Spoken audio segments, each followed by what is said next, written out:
Hello YouTube fans, here again. Now for John Hooper, why not this one? After the success of Texas Chainsaw Massacre, he's decided a couple of years later to do another film, that being Death Trap. Now, unlike Texas Chainsaw Massacre, what was not, I'll say that again, was not a video nasty, this one on the other hand was, say that again, this one on the other hand was a video nasty. In America, it was called Eaten Alive, which is funny because remember when I reviewed a movie called Eaten Alive, what was a cannibal film, right? Talking my dog. Well, that was a video nasty that was being eaten alive. Well, in America, as I was about to say, it was called Eaten Alive, but in the UK, it was called Death Tap. Like Zombie Flesh Eaters, what was they had two edited versions, so did this. This also had a stunned, uncut version back in the golden days of video.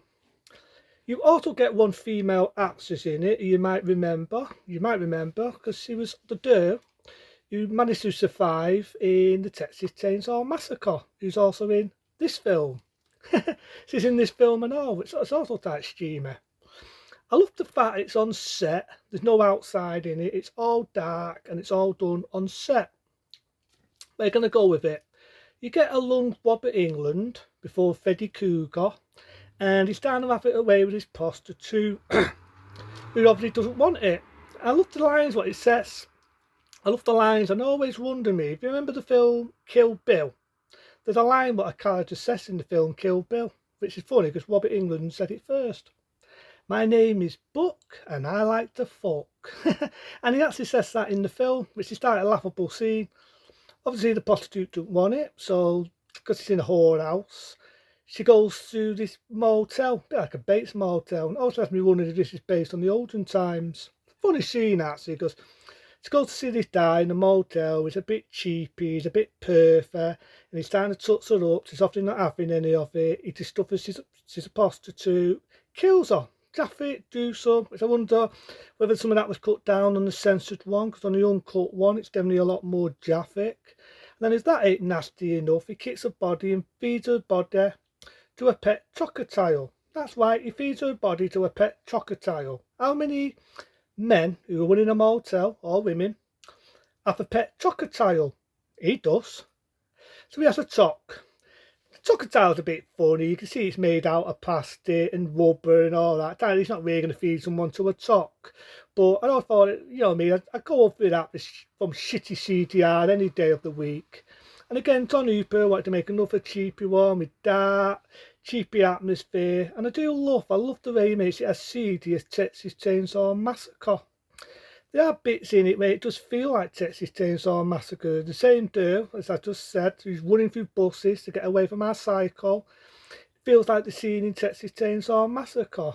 And it's like I said, you've got the same girl who jumped out the window in Texas Chainsaw Massacre, who also appears in this. You've got another actor who's an old fellow, who's funny enough appeared in Eaten Alive, the one I reviewed, the cannibal one.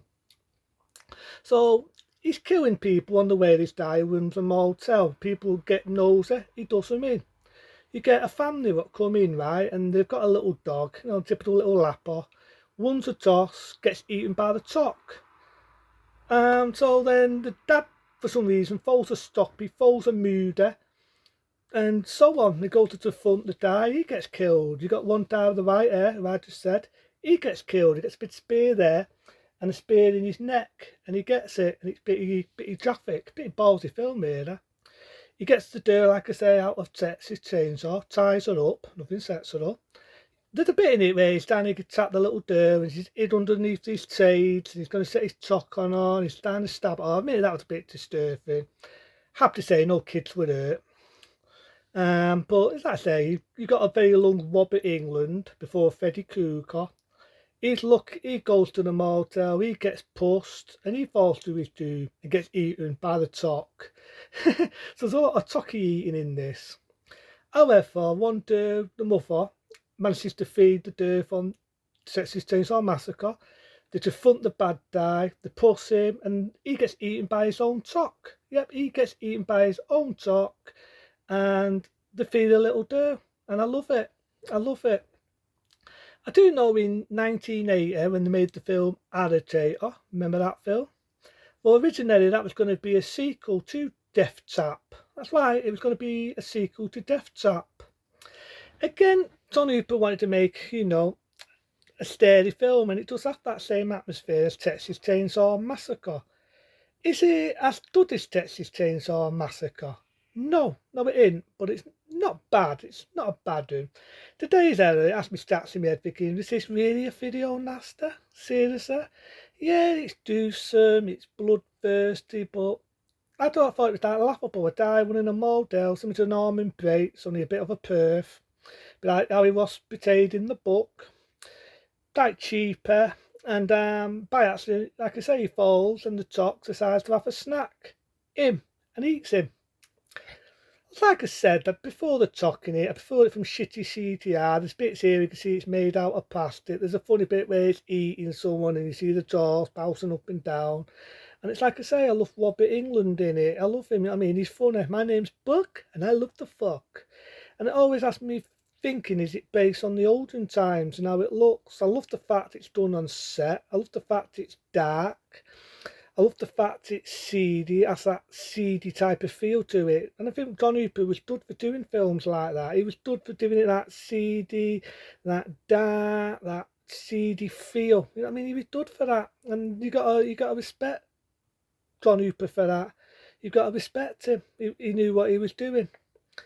And he was tougher for that, It's like he did Funhouse, had that type of feel and all, which I'll probably review next. But I like that one. It was shot in 1977. It was a dud one. Yeah, it's laughable. Like I say, you've got a talk and it's munching on people. It's like real life would have died be that thing. And when you think about it, the guy's psycho. The amount of people that go in a motel, piss him off, he goes to Larry and fucking kills them. It's like, did people not notice that everyone in the motel is getting done in? You do get a sheriff who goes in and he sort of rescues the day. And it's like I say, there's bits where the door's running in the buses, the killer's got a fork and he's trying to kill her. And there's bits where it just feels like Texas Chainsaw Massacre. Now, I do hear a rumour that originally this was going to be a sequel to the Texas Chainsaw Massacre. But in all fairness, it became its own film. And like I say, in the when it come out on video, they made two edited versions. They made a theatrical and they made the stoned uncut version. Have you ever seen the picture cover on the video? It just have a sticker that says stoned uncut version. That reminds me of Zombie Fessius in the sense that had a sticker with the same label. Would I say it's gruesome and nasty? It does have its moments, but it also comes across being laughable.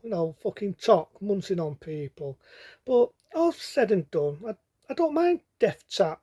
Like I say, it's sort of in 1977. It's a dud. Into then, I'll probably do some more Don Hooper films. Into then, I'll see you soon.